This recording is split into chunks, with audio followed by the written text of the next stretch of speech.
2014 оны 10 дугаар сарын 02-ны орой 01 цаг 42 минутын орчим Баянгол дүүргийн нутаг Инх тайвны өргөнчлөө 3 дугаар эмнэлгийн урд явган хүний гарцсан дээр явган жолчогч Ог марк дугаар тодорхойгүй автомашин мөргөж амь насыг нь хохирон Улс төрийн газрыг орхиж явсан ноцтой осол гарсан.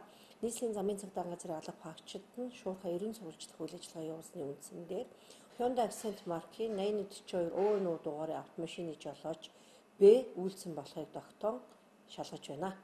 Өчтөр шиний 01 цаг 1:30 үед юм байна.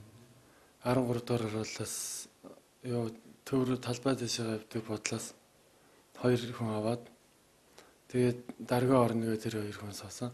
Тэгээд тэр дарга орохгүй явж байгаад 10 дугаар оруулалтын автобусны буудлын өнгөрч 3 дугаар эмнэлгийн автобусны буудлын хүрэх замд явган хүний гарц дээр 2 хүн гарч исэн.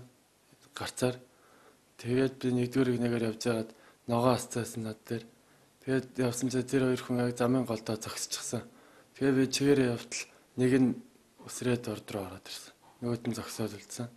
Тэгээд би хүм мөрөгчлөөгөө цаана эргээд зогсоод гсэн чинь би ардталтаа явжсэн нөгөө 2 хүн чиний наа чи буруу болж байна.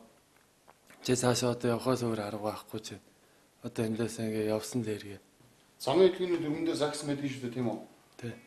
Тухайн жолооч замтэр ус төрөлд холбогдсон бол тухайн хөрш тэмдгийн анхнаас сүмж үзүүлнэ. Цагдаагийн байгууллагад мэдээлэх ёстой гэдэг.